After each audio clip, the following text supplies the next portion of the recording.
Assalamualaikum warahmatullahi wabarakatuh. Alhamdulillah, pada kesempatan kali ini kita dapat bersilaturahmi kembali. Pada hari ini kita bertemu dalam pelajaran Islamic Studies, yang mana kita akan belajar tentang kalimat thayyibah yang kedua, yaitu istighfar. Tentu kalian semua masih ingat di awal pertemuan kita dulu kita sudah pernah membahas apa itu kalimat thayyibah istighfar, dan pertemuan kali ini kita bahas lagi agar kita lebih mendalami tentang istighfar.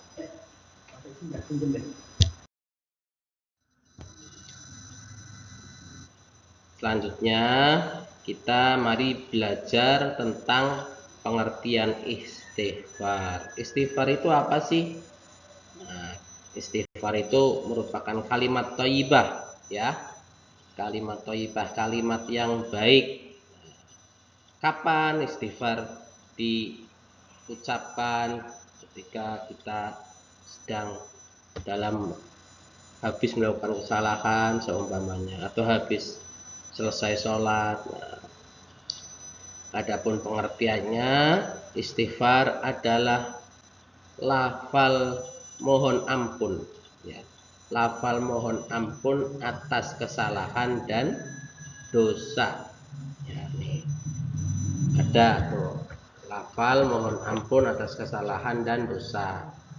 Lafal tersebut diucapkan dengan lisan, direnungi dalam hati, kemudian menyesali kesalahan dan dosa, dan melaksanakan kebajikan.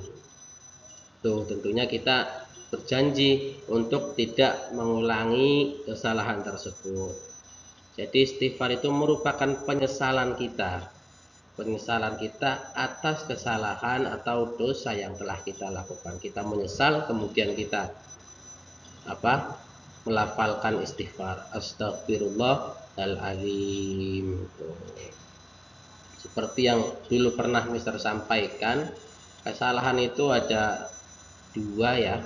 Ada yang sifatnya hablum minallah, hubungan kita dengan Allah. Ada yang sifatnya hablum minannas, hubungan kita dengan sesama manusia. Nah, istighfar ini utamanya digunakan ketika kita melakukan kesalahan yang berhubungan dengan Allah. Meskipun tidak mengapa ketika kita melakukan kesalahan yang berhubungan dengan manusia, kita istighfar, tidak apa-apa. Tapi jangan lupa, ketika kita melakukan kesalahan terhadap sama manusia, tidak cukup untuk istighfar saja, kita juga harus meminta maaf, ya. Karena itu hakul adami. Jadi kita harus meminta maaf jika kita membuat kesalahan dengan manusia. Contoh nih, ketika kita berbuat salah terhadap seseorang, itu biasanya kan kita tidak enak terhadap orang itu. Bahkan kadang kita malu lewat di depannya. Kadang kita di dalam ruangan, kemudian orang yang kita buat salah itu ada di depan. Kita mau keluar itu kadang agak malu karena kita pernah berbuat salah sama dia. Nah, itu terhadap sesama manusia saja terkadang kita malu, apalagi sama Allah. Nah, kita juga ketika kita harus melakukan kesalahan harus segera beristighfar, harus perbanyak istighfar. Bahkan dalam suatu riwayat, Nabi kita Nabi Muhammad Sallallahu Alaihi Wasallam itu setiap harinya membaca istighfar 70 kali. Dalam riwayat yang lain ada 100 kali. Nah, itu Nabi saja yang maksum, yang dijaga dari melakukan dosa, itu istighfar setiap hari sebanyak itu, apalagi kita. Makanya kita yang sebagai umatnya harus meniru, mencontoh Nabi, ya. Setiap hari istighfar. Adapun arti lafalnya seperti yang Mister sampaikan dulu dan Mister tulis lagi sekarang, astagfirullahaladzim. Aku mohon ampun kepada Allah yang Maha Agung. Nah, ini istighfar. Pokoknya kalau kita punya kesalahan, seumpamanya kesalahan itu hablum minanas, segera minta maaf kepada orangnya. Ya, karena kita tidak tahu ajal kita datangnya kapan, apakah eh, ajal kita dulu yang menjemput sebelum kita minta maaf. Nah itu kan disayangkan sekali, ya, sangat tidak kita inginkan. Makanya kalau kita berbuat salah, segera minta maaf kepada sama manusia. Kalau kita berbuat salahnya sama Allah, segera kita beristighfar, berbanyak istighfar setiap harinya, gitu. Ya, itu ya, kita harus senantiasa istighfar. Bisa selesai sholat, kita juga dianjurkan untuk istighfar. Jangan dilupakan hal itu. Sekarang akan Mister sampaikan kepada kalian keutamaan membaca istighfar, ya. Keutamaan membaca istighfar. Kita biasakan baca istighfar di waktu pagi, di waktu siang setelah sholat, di waktu sore, di waktu malam, ya. Itu bisa ada waktu-waktunya, ada sudah sholat gitu kan. Itu waktu bisa kapanpun ya kita baca istighfar. Dan kalau kita sudah terbiasa, itu ada keutamaan-keutamaannya. Salah satunya yaitu yang pertama, keutamaan istighfar, yaitu sudah barang tentu kalau kita beristighfar, karena istighfar itu mohon ampun, ya, kita mohon ampun atas kesalahan yang kita lakukan kepada Allah, ya tentunya keutamanya menghapus dosa. Dan Allah kan mengijabah setiap doa kita, ya. Kalau kita berdoa, Allah akan mengabulkan. Kita minta ampun, Allah akan hapus dosa kita. Tuh, makanya kita salah satu keutamaan istighfar, apabila kita istighfar, yaitu ya akan menghapus dosa kita, ya. Nah, para ulama itu membatasi dosa yang dihapus sama istighfar itu yang dosa-dosa kecil, dosa-dosa ringan. Sedangkan dosa-dosa besar bisa dihapus jika dibarengi dengan tobat nasuha. Nah, dosa kecil itu ya dosa yang kadang kita malas untuk melakukan sholat, kemudian dosa yang lupa atau bacaan, kalau kita sudah menghafal Quran gitu kan, lupa. Kemudian itu dosa kecil. Dosa-dosa besar apa? Ya banyak, seperti mabuk-mabukan, membunuh, zina. Itu dosanya di samping hablum minannas, hubungannya dengan manusia, itu tidak cukup dengan istighfar. Itu kita juga harus minta maaf pada orang yang bersangkutan. Kita harus minum minuman keras itu kan, harus tobat nasuha. Tobat nasuha itu benar-benar tobat, tidak kembali lagi, ya. Tidak kembali lagi. Tuh. Kemudian keutamaan istighfar yang lain yaitu mengangkat azab, ya. Azab-azab tertentu, ya. Terkadang suatu daerah nih mau Allah timpakan azab, mau Allah timpakan bencana, entah itu puting beliung, entah itu banjir, entah itu gempa. Itu daerah itu kalau di daerah itu masih ada orang yang ikhlas istighfar mendoakan orang lain, itu Allah bisa saja membatalkan musibah itu, ya. Bisa saja Allah membatalkan musibah itu. Allah berfirman di dalam surat Al-Anfal, A'udzubillahi minasyaitonirrajim. Bismillahirrahmanirrahim. Wa ma kana Allahu liyu'adzibahum wa anta fihim. Wa ma kana Allahu mu'adzibahum wa hum yastaghfirun. Yang artinya, tetapi Allah tidak akan menghukum mereka selama engkau Nabi Muhammad SAW berada di antara mereka, dan tidak pula Allah akan menghukum mereka sedang mereka masih memohon ampunan. Nah, di sini ada ayat Al-Qur'an yang menyatakan bahwa Allah tidak akan menghukum suatu kaum selama di situ ada Nabi Muhammad. Sekarang kan Nabi kita, Nabi Muhammad sudah meninggal. Dan Allah juga tidak akan menghukum suatu kaum mereka sedang mereka memohon ampun, beristighfar. Nah, selama kita rajin istighfar, insya Allah daerah kita aman. Jadi senantiasa istighfar, kita mohon ampun untuk diri kita mohon ampunkan juga orang lain, kita mintakan ampun orang lain, terutama orang tua kita ya.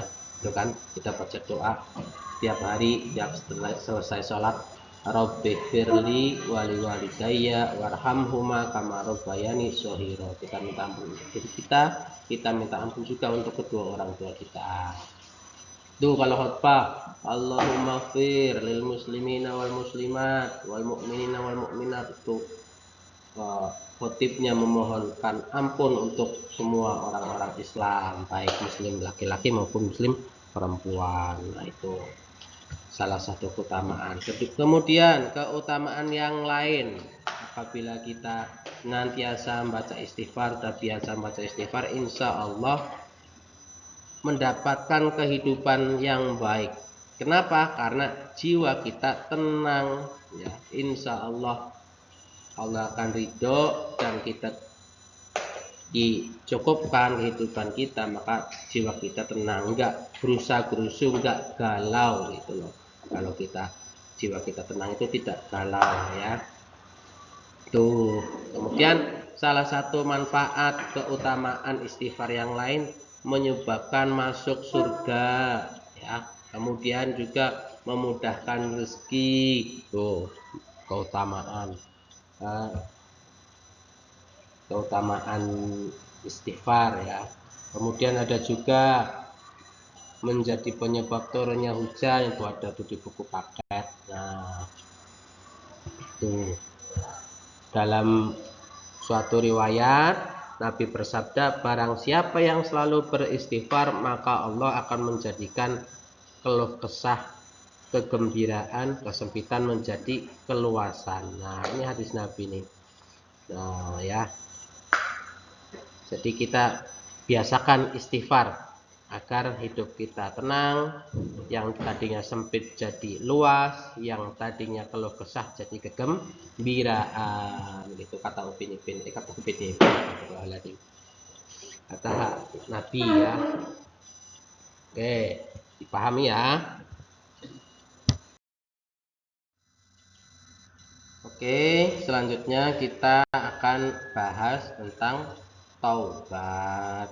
Nah, tobat, kata tobat itu artinya kembali ya, yaitu kembali kepada kebenaran atau jalan yang benar. Tobat itu merupakan sikap seorang hamba yang menyesali dan meninggalkan perbuatan dosa yang pernah dilakukan. Tobat dari dosa perlu dilakukan karena tidak ada manusia yang luput dari dosa atau kesalahan ya. Orang yang bertobat secara sungguh-sungguh itu disebut taubat nasuha ya, dipandang sebagai hamba Allah yang terbaik.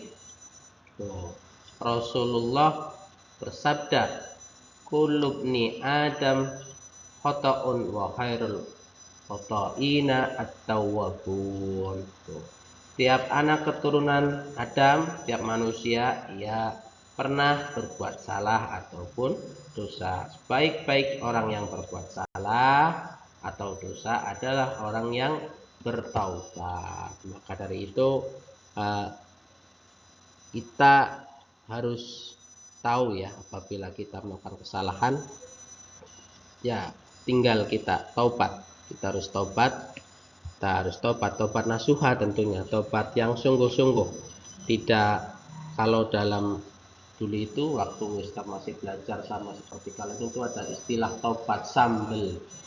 Tobat sambel itu apa? Ya tobat yang seperti orang makan sambel gitu.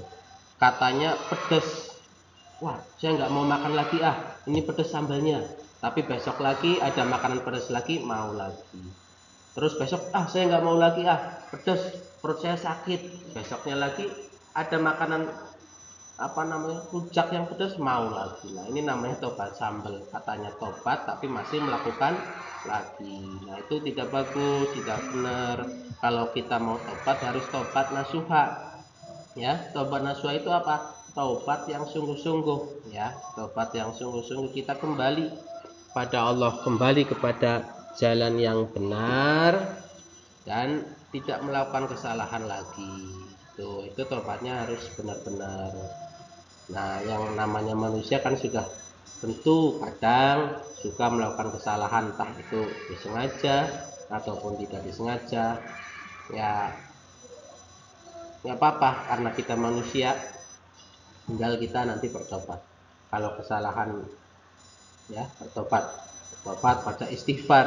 Nah, itu tadi tobatnya baca istighfar, memperbanyak kebajikan. Kalau kesalahan kita bersifat hakul adami, bersifat hablum minanas, yang minta maaf kepada orangnya.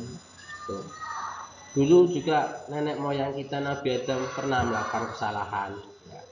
Kemudian beliau bertobat, bahkan tobatnya beliau itu direkam dalam Al-Quran, surat apa itu di dalam Al-Quran yang bunyinya Rabbana dzalamna anfusana wa illam taghfir lana wa tarhamna lanakunanna minal khasirin. Ya Tuhan kami telah menzalimi diri kami sendiri.